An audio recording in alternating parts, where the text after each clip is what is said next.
Hey guys, NJ here. So we are now onto this part 2 video of the Runcam Split Mini versus the Caddx Turtles. In terms of the install for this, I was really pleased with the way this turned out, mainly because this time we were able to get the board actually into the stack on this 3-inch Sparrow.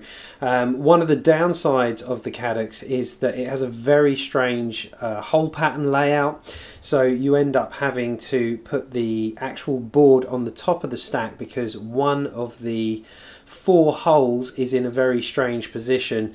So it's a bit of a pain on that front, but I did manage to get it in on top of the flight controller, and then on top of that I used a bit of foam pad just to put the XM Plus receiver. But yeah, everything is in there nice and tidy. I will say, obviously people have pointed out this is quite fragile, this cable. It's like a ribbon instead of a ribbon cable, which is flat and a little bit tricky to work with.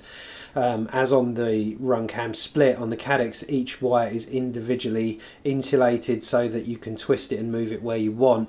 You could, if you want, maybe put some insulation around that to add a little bit of strength, but you do have to be cautious about it, because if you were just to snag one of those with a tool or accidentally poke, or a twig was to grab it or anything, then I mean it would be game over straight away. So that is something to think about. But in terms of its flexibility and being able to tidy the wire away and fit everything in, it's definitely nice on that front. One of the other things that I did here, a little bit off topic, but in order to get this in, was instead of having a VTX board that would sit on top, 20x20 VTX board, I actually got the Runcam VTX 200U.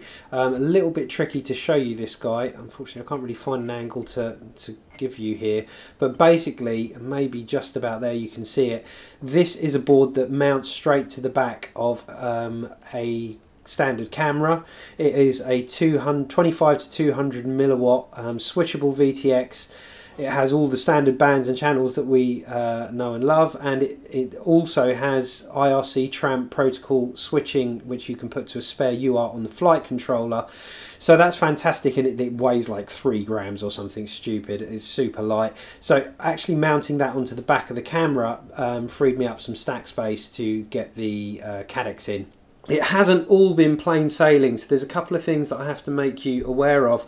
One of which was that when I got this out and tested it, and I'll put a screenshot up for you to see this, I can actually see the edge of the lens through. When I looked at the HD footage, I could see the edge of the inside of the lens.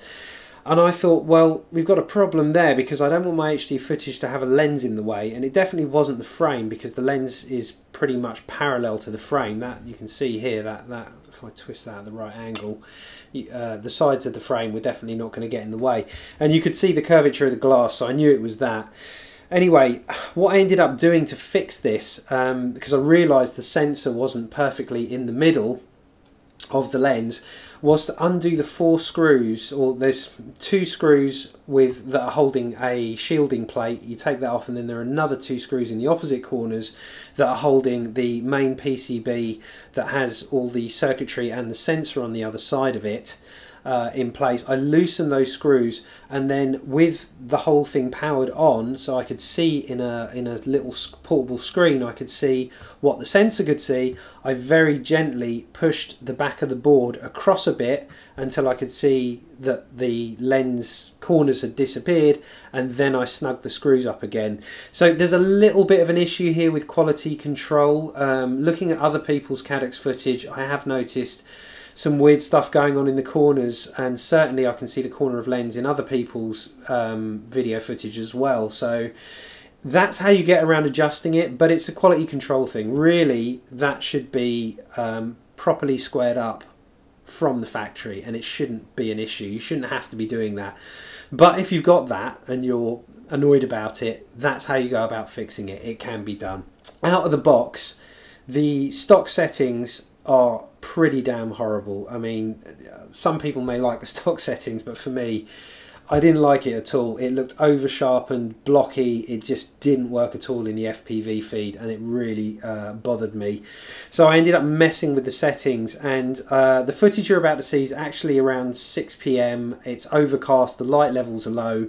I probably should have bumped the EV value up a little bit to compensate for that. but you'll get a general idea for where the footage can end up in terms of quality. Because it's a wider field of view than the Split Mini, you do get more of that fisheye effect. You'll either love that or you'll hate it. It didn't bother me too much. I quite like the slightly wider fisheye look. It gives it a little bit more, stylistically, a little bit more of a GoPro feel to it. In terms of the image quality, it's tricky to say, but I think for me the Runcam had the edge, and I think it felt like it was more of a bitrate thing. I felt like there was a little more detail in the kind of mid-ground and further away, where perhaps this was starting to get a little bit blocky for my liking.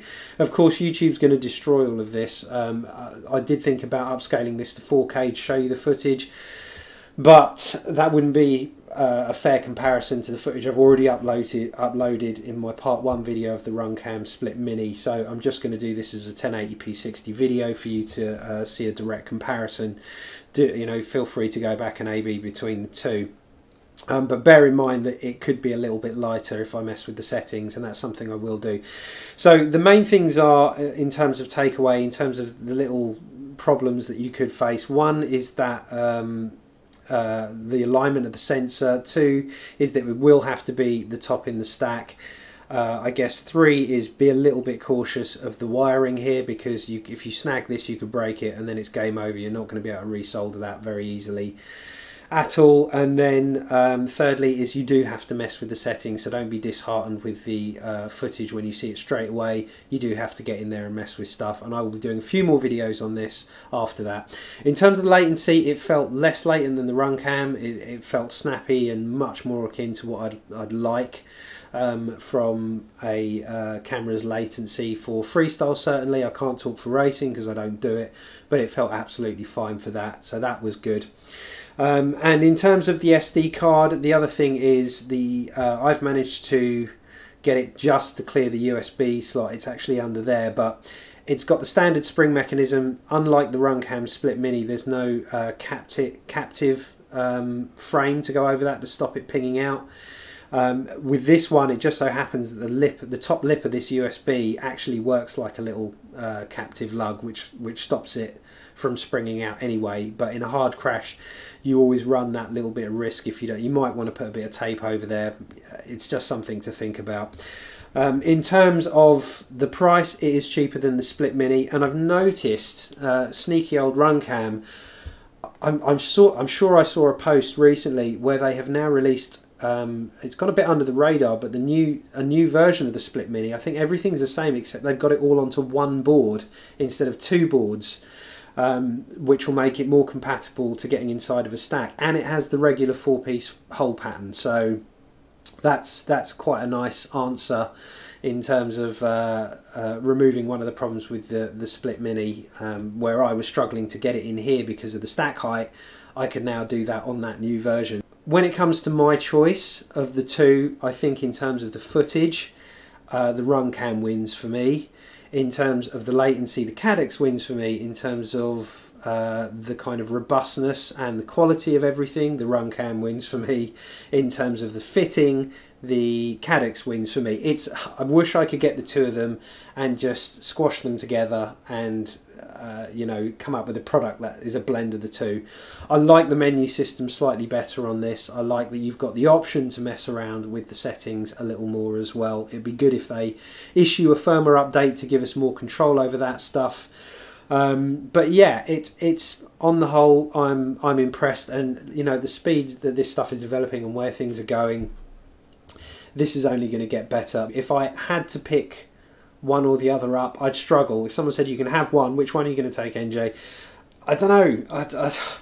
Part of me is like, the whole thing fits in the build here on the Caddx, but then I like the image quality slightly better of the Runcam. The FPV feed of the Runcam is slightly better for me. It's a slightly nicer image, but it's a slightly narrower field of view. It's just there's compromises either way. If you can get both, if you're going to make a choice. I've given you the information, the next bit's up to you. But have a look at the flight footage, and I hope you enjoy that. I'll see you guys in the next one.